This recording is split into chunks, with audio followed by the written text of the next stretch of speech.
আপনারা দেখছেন সিটির সেরা পুজো 2012। মণ্ডপে আজ রঙের খেলা, মনে খুশির মেলা। হ্যাঁ, এই রং আমাদের দৈনন্দিন জীবনে প্রত্যেকেরই প্রয়োজন, কারণ রঙই তো নতুন কিছুর দিশা দেয়, নতুন কিছুর উদ্দেশ্য দেয়। রঙই তো আনন্দের প্রতীক, উৎসবের প্রতীক। এই মুহূর্তে আমরা চলে এসেছি দমদম পার্ক তরুণ সংঘে, যাদের এবারের থিম রং, সৃষ্টি, দুর্গা, উৎসব এবং মিলন।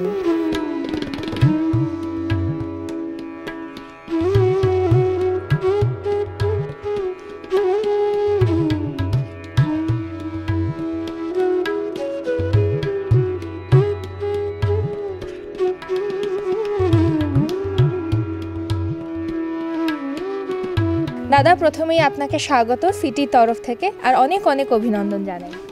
আমাদের তরফ থেকেও সিটিকে আমরা ধন্যবাদ জানাচ্ছি, যত ভিউয়ার্স আছে তাদেরও ধন্যবাদ জানাচ্ছি।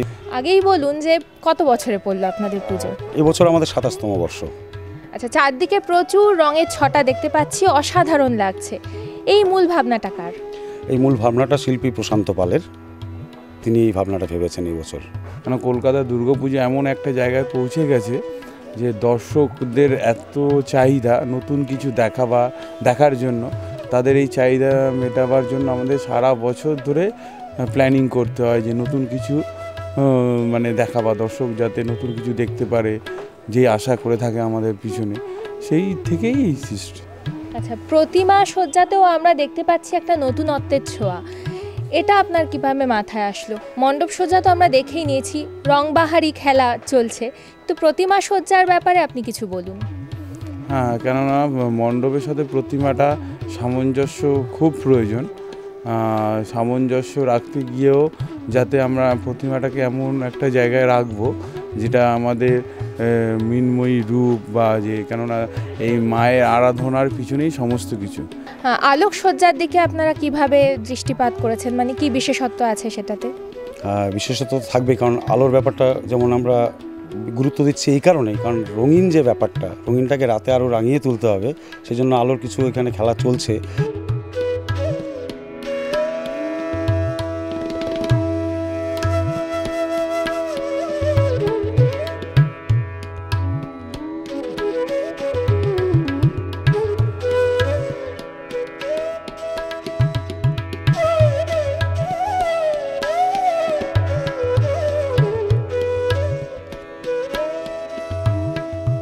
বন্ধুরা, এই মুহূর্তে আমি চলে এসেছি দমদম পার্ক তরুণ সংঘের মহিলা মহলে। আসুন না কথা বলে নিই ওনাদেরই একজনের সঙ্গে। আপনার থেকে একটা কথা জানতে চাইবো যে সিটি কেবলের তরফ থেকে যে গেস্টরা আসবেন, যে ভিআইপিরা আসবেন গেট পাস নিয়ে, তাদের ক্ষেত্রে আপনারা কি ব্যবস্থা রেখেছেন বা কিভাবে আপনারা তাদেরকে আপ্যায়ন করবেন? আমাদের পুজোটা একটা পারিবারিক পুজো আর কি, এটা বলতে পারেন যৌথ ফ্যামিলির যে পুজো হয়, আমাদের পুজোটাও ঠিক সেই রকমই। কারণ আমরা সবসময় প্রথম থেকেই আমরা চেষ্টা করি আমাদের যত দর্শনার্থী বলুন বা যারাই আসুন, তাদেরকে যেরকমভাবে আমরা বাড়িতে আমাদের আত্মীয়দের বা কেউ আসলে পারে আমরা তাদেরকে যেভাবে আপ্যায়ন করি বা যেভাবে তাদেরকে আমরা সাদরে আহ্বান জানাই, আমাদের এখানে যারা আসবে তাদেরকেও আমরা সেইভাবেই আপ্যায়ন করব।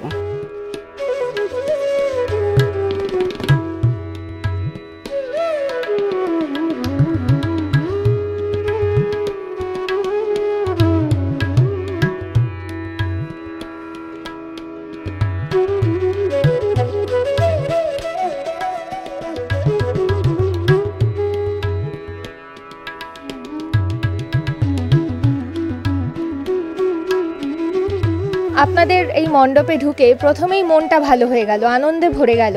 চারদিকে রঙের এত ছটা, আমরা সবাই চাই আমাদের জীবনে রোজ রোজ এরকম রঙের বাহার লেগে থাকুক। তো প্রচুর ভিড় হচ্ছে, প্রচুর ভিড় হবেও, সেক্ষেত্রে সেফটির দিকটা আপনারা কিভাবে দেখছেন বা কি ভেবেছেন এটা নিয়ে? আমাদের তো প্রত্যেক বছরই ভীষণ ভিড় হয়, সেই জন্য আমরা নিরাপত্তার ব্যবস্থাটা খুব ভালোভাবে নিয়ে থাকি।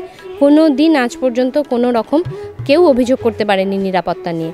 তাছাড়া এবার একটা বিশেষ ব্যবস্থা নেওয়া হয়েছে, কাউকে সিঁড়ি দিয়ে উঠে আসতে হবে না, উঠে আসবে র্যাম্পে।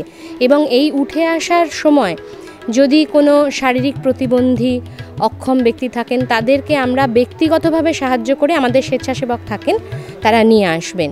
তাছাড়াও আমাদের এই সবথেকে বড় ব্যাপার যেটা, পাশেই পুকুর, এই পুকুরে সব সময়ের জন্য দুটো পাম্প থাকে। আমরা সমস্তভাবে নিরাপত্তাটা যাতে কোনোভাবে বিঘ্নিত না হয় সেই দিকে নজর সব থেকে বেশি রেখেছি। আর আমাদের তো পাড়ায় সবাই পরিবারের মতো প্রত্যেকে আছেন আমাদের এই পুজোর সঙ্গে।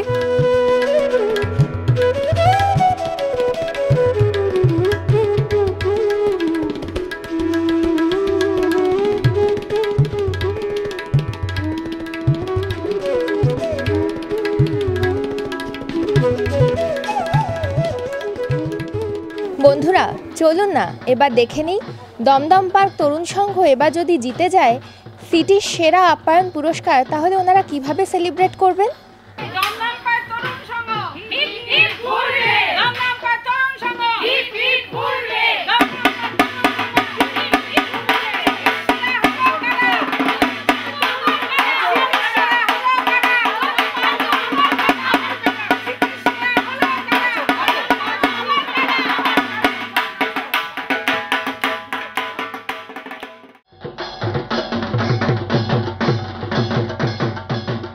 সিটি চ্যানেলের পুজো পরিক্রমা, সিটির সেরা পুজো 2012।